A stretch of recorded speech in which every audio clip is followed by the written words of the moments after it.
Hi, and welcome to my Psychology 101 Masterclass.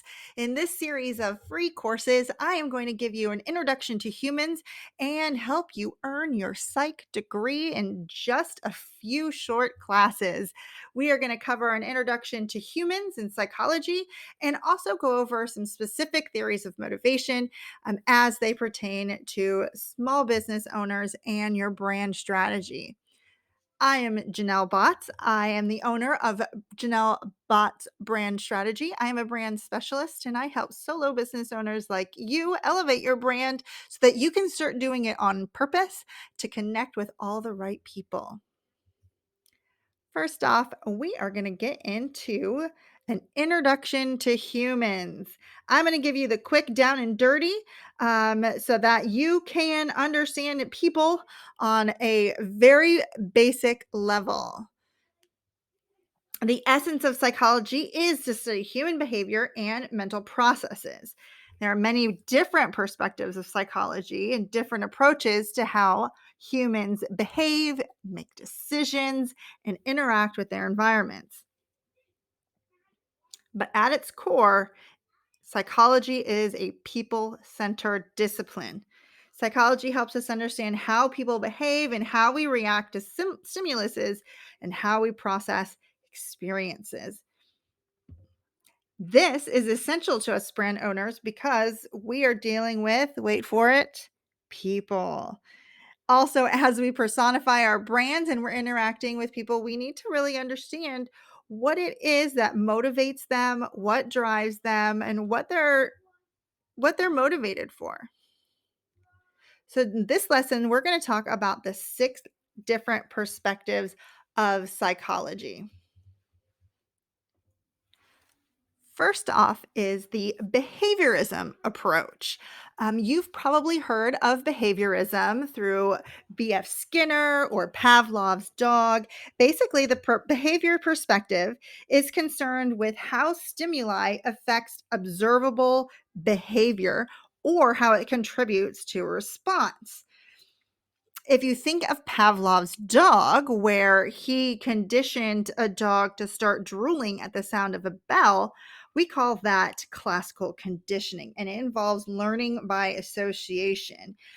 Basically, like I said, he conditioned a dog to salivate when he heard a bell. So this is not a new, that's a biological stimuli, or salivating is a biological response to food as a stimulus. But what he did was he triggered natural reflexes of that salivation to a neutral stimuli, the bell. And it's through classical conditioning that he made that happen. We use classical conditioning for things like the desensitization phobias and different aversion therapies. So think of someone, say, who is afraid of dogs, and maybe in their classical conditioning program, they would first be put into a room where there was a dog asleep in a crate. And then the dog might come out and be on a leash or held by someone else, and till eventually the person could get in close contact with the dog, and their reaction would be of joy or um or calmness, as opposed to reacting in fear or anxiety. And so that's how psychologists use classical conditioning for humans. We also see behaviorism in the works of B.F. Skinner. Skinner worked a lot with rats. So B.F. Skinner is where we get the idea of positive reinforcement, negative reinforcement, and punishment. So, with that, we want to encourage a desired behavior with either a desired reinforcer or the absence of something undesirable. For instance, my kids will clean their room, the desired behavior, and I will give them $1. That's positive reinforcement. They do the desired behavior, they get something that they like. Or my kids may clean their room to avoid me yelling at them. That's negative reinforcement. I've encouraged the desired behavior by removing a negative stimulus. And then, of course, there's punishment with the least effective form, whereas the behavior, they display the behavior, leave their shoes in the kitchen, and then I punish them with a undesired stimulus or an effect of slapping them. That's why positive reinforcement and negative reinforcement are the most long lasting as far as behaviorists are concerned. Now, behaviorists, however, don't kind of get the whole picture. They say that only observable behavior should be studied because it's the only thing that can be measured. So they really don't buy into the idea of personality or cognitive psychology because they want to be able to see what's happening in order to be able to measure it as a success or not. So behaviorists reject the idea that people have free will, or that they're driven by the unconscious. It's all for them, it's all about the environment. And this is important as business owners for you because a lot of what we do is as simple as behaviorism. Think about a desired behavior you want out of your audience. For example, you want them to open up your email that you send out to them. Instead of just hoping that they have some sort of unconscious desire to read what we have to say, maybe in those emails they can come to expect some kind of reward, a freebie, a downloadable, a motivating message, a positive reinforcement that you might give to them because you're inspiring, or they just really like reading your stories. And this is where behaviorists come into play when we're developing our brand strategy approach for some aspects of it. So keep this in mind. What are some ways that you can positively reinforce the behaviors of your audience to drive your brand forward? Next is our humanistic perspective of psychology. And the humanists, they believe in focusing on the self. Humanists focus on individuals' free will and their values and just the inherent goodness of humans. Humanists say that people are innately good and that they want to contribute not only to their own success, but the success of others. They look at human behavior not through the eyes of the observer, but through the eyes of the person doing the behaving. So we want to look at why that person is behaving the way that they are. A couple famous names within the humanist approach are Carl Rogers and Maslow. Maslow's actually going to get his own master class because he is so important. What you need to know about this approach is that they believe that everybody has an internal process, that they're trying to fulfill something good within themselves, and that's what's going to motivate their behavior. And the way that Maslow comes into this is I know you've heard me say before, people don't need what you're selling. They don't need face cream, they don't need psychology or photography, they don't need soaps, or they don't, or even coaching. What they need exists on a more human level, and that's where Maslow comes into play. And so that you need to know that it's those deficit of needs, those desire emerging desires to fulfill something higher within themselves or within the universe, is what's causing people to behave in a certain way and make decisions. Socioculture perspective of psychology is a relatively new perspective, and it has to do with how our social groups affect how we behave and how we interact with our environment. They say that social groups, all the way from gender, economic status, religion, and even these kind of micro groups, like whether you are in band or on the PTO, or on a neighborhood committee. These are all going to shape who we are. Sociocultural psychologists say that given all things else equal, A man is going to experience the world or a certain event differently than a woman would. And I know that as a woman, we've kind of felt this feeling before if we go to the OBGYN and it's a man and he's asking us about our discomforts and we're like, how can you possibly understand what I'm saying?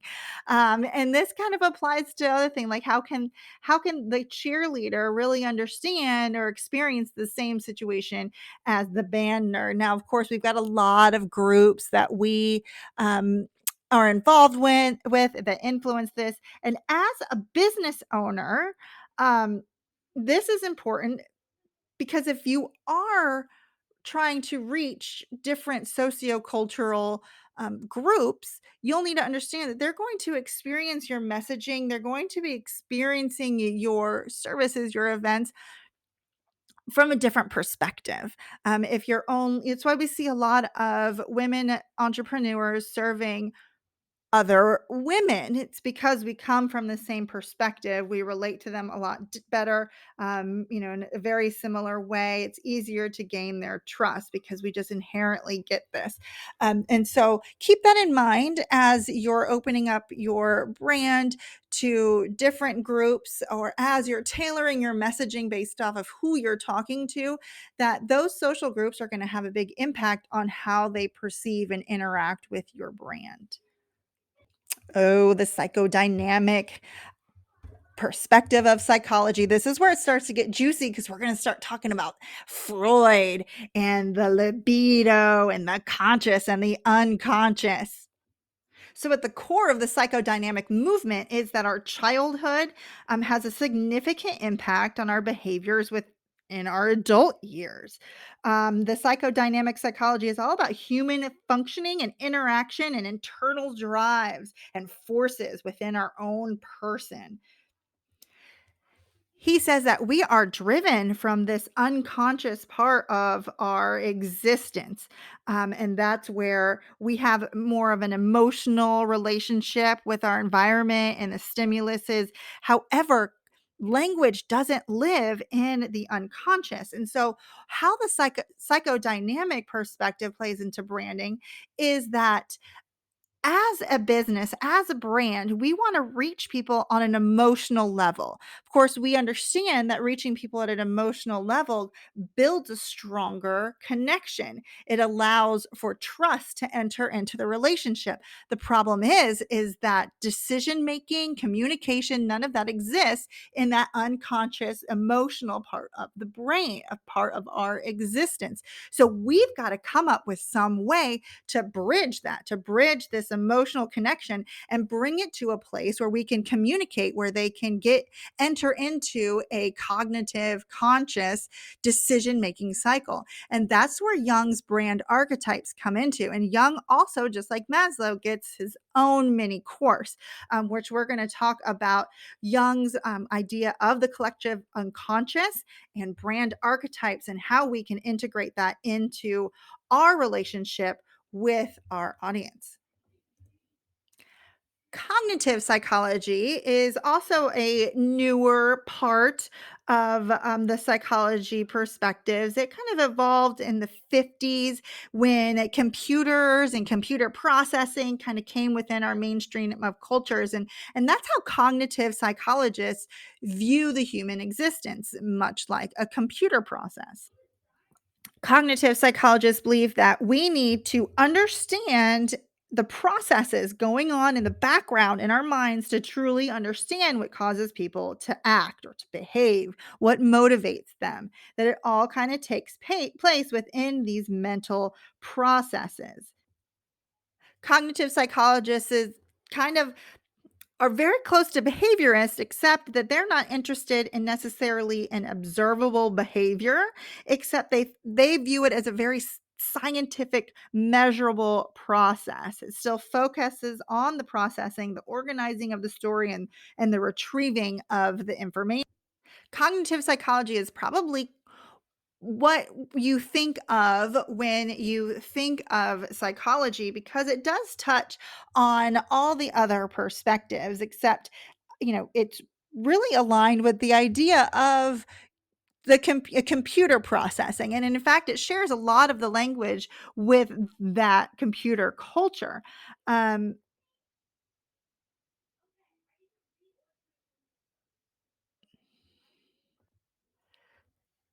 Now, something that's very relevant within cognitive psychology for us brand owners is the idea of a schema. A schema is kind of our mental framework of belief and expectations. It's the inherent script that we give to certain experiences, thing that we can expect to occur. And you can take this as a business owner, this idea of a schema or a script, and develop a script for what your clients expect within their client experience. For instance, if you are a realtor, there's probably a very defined script that people or your clients expect to happen, whether it's a relationship building, the systematic process of the paperwork, the legal aspect, the finance aspect, the house hunting, the negotiation. There's this script that people expect to happen. And we have this in all parts of our life too. And it's how we quickly organize and interpret information. It's based on past experiences. It's based on maybe what we've been told or what we've read, what we've seen. And it helps us from feeling overwhelmed by all the information we're perceiving and in receiving from our environment. We also need to realize that people have created these schemas based off of past experiences, say with other businesses in our same industry. So let's say that you've got a client contact you and they had a really bad experience with their past realtor, and they're going to bring that schema, they're going to bring um, that script with them, those expectations with them when they come to you. And you need to understand that they may have these, inherent schemas based off of things that happened to them and other relationships that they've had. Um, and those can be tough barriers to break through. So, understanding that people are coming to you with these schemas and either realizing that you need to be able to break that for them, or understanding that script that they're experiencing through to provide this very trusting experience with them. And then even which we'll talk about as a form of a differentiation strategy is breaking that script at certain points, in order to create a more memorable experience for them.